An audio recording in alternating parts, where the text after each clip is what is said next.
আসসালামু আলাইকুম প্রিয় দর্শক, অন্য মঞ্চের আলোচনায় আপনাদের সকলকে আমন্ত্রণ জানাই। সফর শেষ, মালয়েশিয়ার সফরও শেষ।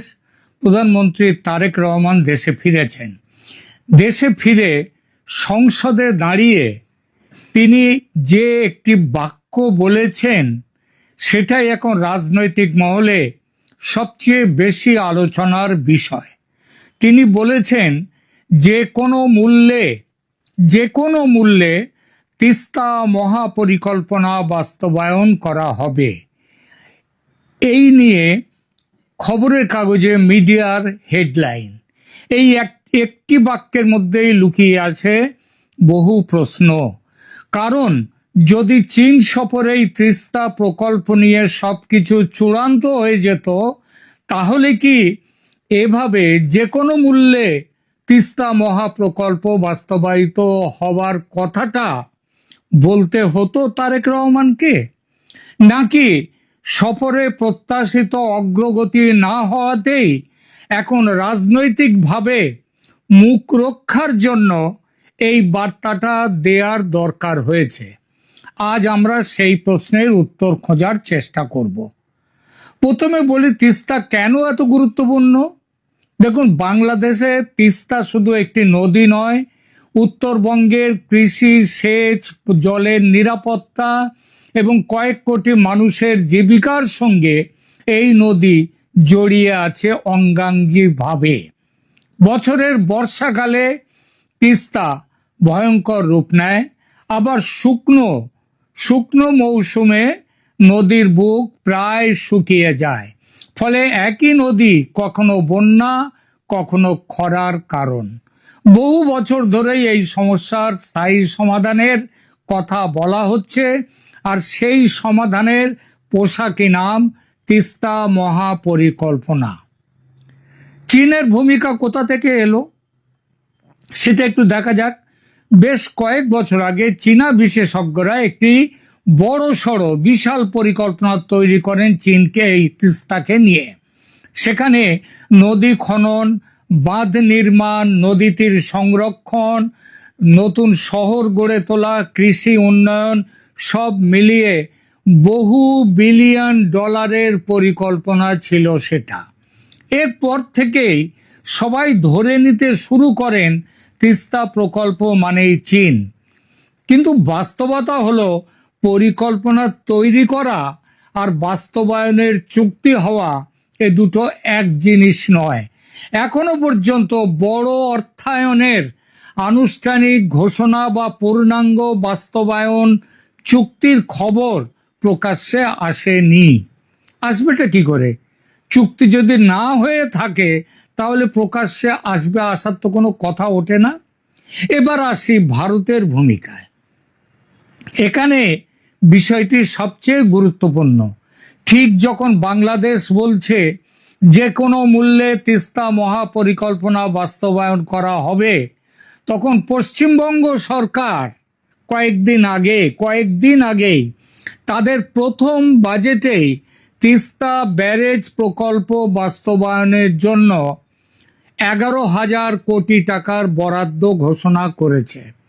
এখন প্রশ্ন হলো, বাংলাদেশের তিস্তা নিয়ে মহাপ্রকল্প এবং ভারতের তিস্তা ব্যারেজ নিয়ে প্রকল্প, এই যে দুটো ব্যাপার, পশ্চিমবঙ্গ দিয়েছে 11,000 কোটি টাকা বরাদ্দ ঘোষণা করেছে ভারতীয় রুপায় টাকায়, আর বাংলাদেশ তাদের টাকায় 12,000 কোটি টাকা, মানে যেটা পশ্চিমবঙ্গের থেকে আসলে কম যার মূল্য, সেইটা তারা ঘোষণা করেছে। এখন প্রশ্ন হলো, এই দুটো ঘটনা কি সম্পূর্ণ আলাদা, নাকি একে অপরের সঙ্গে কৌশলগতভাবে সম্পর্কিত? আমার মতে এবং অন্যান্য বিশেষজ্ঞদের মতে সম্পর্ক রয়েছে। কারণ তিস্তা একটি আন্তর্জাতিক নদী।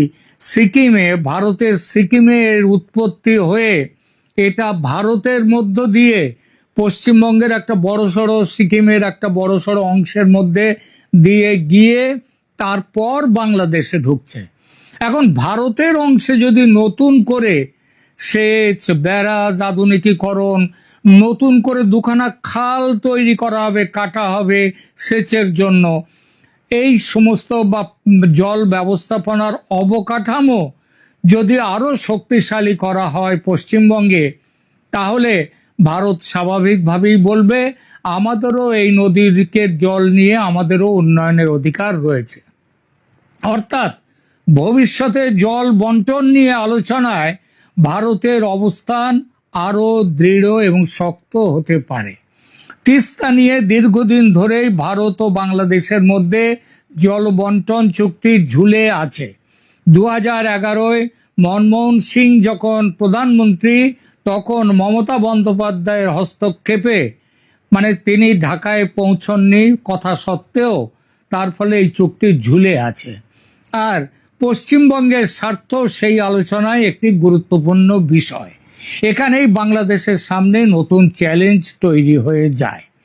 বাংলাদেশের তিস্তা মহাপরিকল্পনার মূল লক্ষ্য নদীকে পুনর্বিন্যস্ত করা, নদীর দুই তীর উন্নয়ন করা, কৃষিতে পানির নিশ্চয়তা বাড়ানো। কিন্তু যদি উজানে ভারতের প্রকল্পগুলোর কারণে শুকনো মৌসুমে জলের প্রবাহ উল্লেখযোগ্যভাবে কমে যায় বা না বাড়ে, তাহলে বাংলাদেশের প্রকল্পের অনেক সুবিধাই সীমিত হয়ে যেতে পারে। অর্থাৎ শুধু বাঁধ বা নদী খনন করলেই হবে না, নদীতে পর্যাপ্ত জলও থাকতে হবে। আর সেই জলটা আসবে ভারতের অংশ থেকে, যেখানে গজলডোবা, সেখানে পশ্চিমবঙ্গে অলরেডি বড় ব্যারেজ তৈরি হয়ে রয়েছে, সেটাকে আরও তার উন্নতি সাধন করা হবে। এ কারণে অনেকে বলেন তিস্তা প্রকল্পের সবচেয়ে বড় চ্যালেঞ্জ প্রকৌশল নয়, বড় চ্যালেঞ্জ হলো কূটনীতি। আজ বাংলাদেশের সামনে দুটি সমান্তরাল বাস্তবতা দাঁড়িয়ে আছে। একদিকে চীনের সঙ্গে প্রেম, চীনের প্রযুক্তি ও তার সম্ভাব্য অর্থায়ন, অন্যদিকে ভারতের সাথে শত্রুতা, অথচ ভারতের জলের উজান নিয়ন্ত্রণ এবং পশ্চিমবঙ্গের নিজস্ব উন্নয়ন পরিকল্পনা। এই দুই বাস্তবতার মধ্যে ভারসাম্য রক্ষা করেই ঢাকাকে এগোতে হবে। তাই প্রধানমন্ত্রী যখন বলেন যে কোনো মূল্যে, তখন সেই মূল্য শুধু অর্থনৈতিক নয়, সেটা কূটনৈতিকও। কারণ তিস্তা প্রকল্প বাস্তবায়ন করতে হলে শুধু চীনের সঙ্গে প্রেম করলেই চলবে না, ভারতের সঙ্গেও কার্যকর সমঝোতার পথ খোলা রাখতে হবে। আর ভারতের সঙ্গে বাংলাদেশের সম্পর্ক এখন যে শীতলতার মধ্যে আছে, সেখান থেকে উদ্যোগী হয়ে এগিয়ে আসতে হবে কিন্তু বাংলাদেশকে। কারণ তিস্তার বিষয়ে গরজ বেশি যার, সে হলো বাংলাদেশের। তবে কি তারেক রহমান ভারতের সঙ্গে সম্পর্ক স্বাভাবিক করতে এগোবেন বলেই কি বলেছেন যে কোনো মূল্যে তিস্তা প্রকল্প বাস্তবায়ন করা হবে, নাকি এটা ছেলে ভোলানো ছড়া থেকে তুলে নিয়ে আসা স্তোক বাক্য মাত্র? কারণ তিনি যেভাবে ভারতের সাথে শত্রুতা বাড়িয়ে চলেছেন, তাতে অনেকটা বেশি পথ তাকে হেঁটে ভারতের কাছে যেতে হবে। তাহলে প্রধানমন্ত্রী কেন বললেন যে কোনো মূল্যে? এখানেই শুরু হচ্ছে রাজনৈতিক বিশ্লেষণ। আমার মতে এই বক্তব্যের অন্তত 4টি সম্ভাব্য ব্যাখ্যা থাকতে পারে। প্রথম ব্যাখ্যা বিরোধীদের জবাব দেয়া, যে চীন সফরকে ঘিরে অনেক প্রত্যাশা তৈরি হয়েছিল, অনেকে মনে করেছিলেন বড় কোনো ঘোষণা আসবে। যখন তা প্রকাশ্যে দেখা গেল না, তখন বিরোধীরা প্রশ্ন তুলতে শুরু করেছে।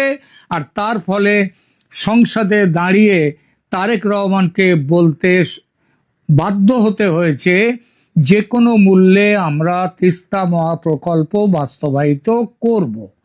তাহলে প্রশ্নটা ওঠে, সফরের সাফল্যটা কোথায়? এই পরিস্থিতিতে সংসদে দাঁড়িয়ে প্রধানমন্ত্রী বলতে চাইলেন প্রকল্প হবেই। দ্বিতীয় ব্যাখ্যা, চীনের উদ্দেশ্যে তিনি একটি বার্তা দিলেন। কূটনীতিতে অনেক সময় প্রকাশ্য বক্তব্যেরও আলাদা গুরুত্ব থাকে। যে কোনো মূল্যে কথাটি হয়তো চীনের কাছেও একটি বার্তা। বাংলাদেশ প্রকল্পটি নিয়ে প্রচণ্ড আগ্রহী, এখন চীন যদি আগ্রহ না দেখায়, প্রয়োজনে ভারতের সঙ্গেও আলোচনা চলবে। এই বার্তাটা কি দিলেন প্রধানমন্ত্রী তারেক রহমান। তৃতীয় ব্যাখ্যা, ভারতকেও একটি বার্তা তিনি পৌঁছে দিলেন। তিস্তা শুধু বাংলাদেশ ও চীনের বিষয় নয়, ভারতও যেহেতু একটি গুরুত্বপূর্ণ পক্ষ, কারণ উজানের পানি নিয়ন্ত্রণের বিষয়টি ভারতের সঙ্গে সম্পর্কিত।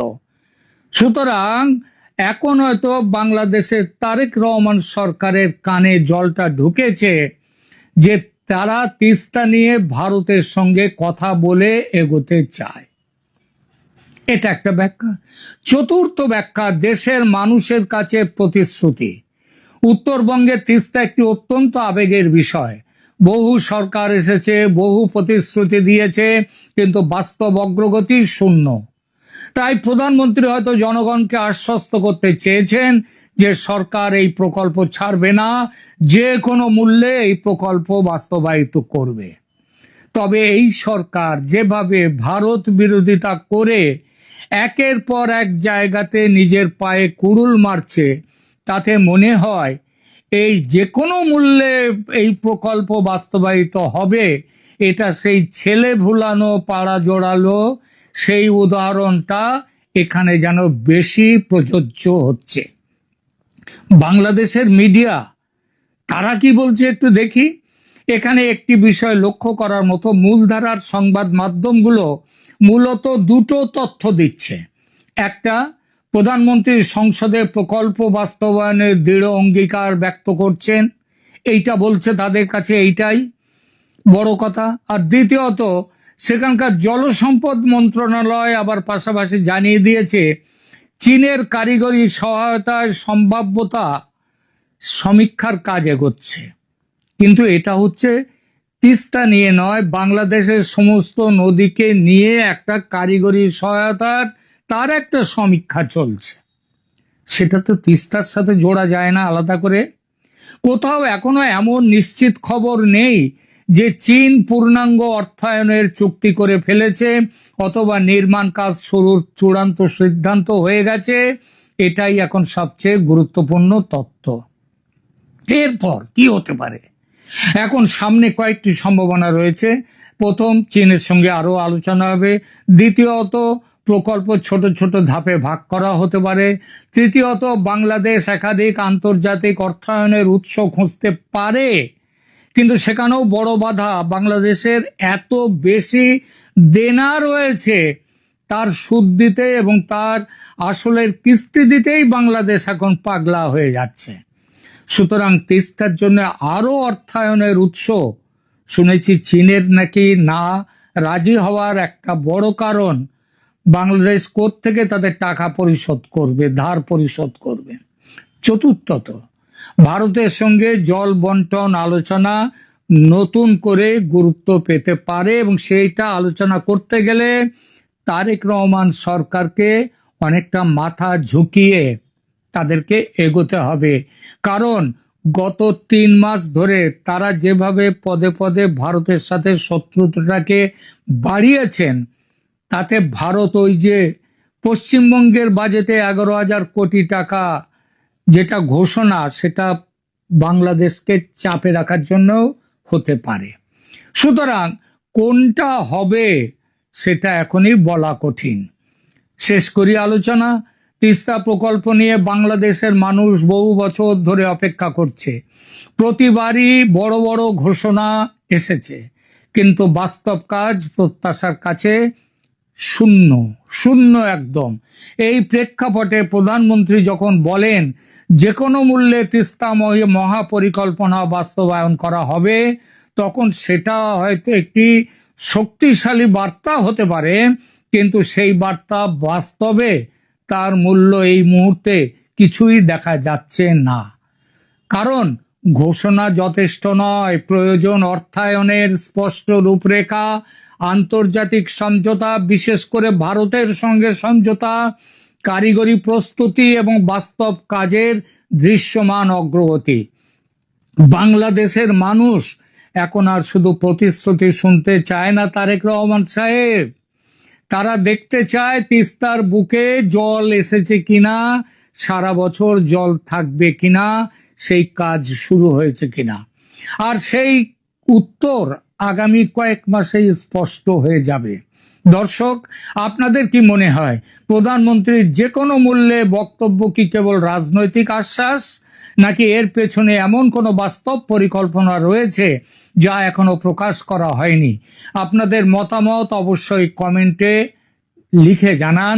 ভিডিওটি ভালো লাগলে শেয়ার করুন, লাইক দিন এবং সাবস্ক্রাইব করতে ভুলবেন না। আবার দেখা হবে পরবর্তী কোনো বিশ্লেষণে।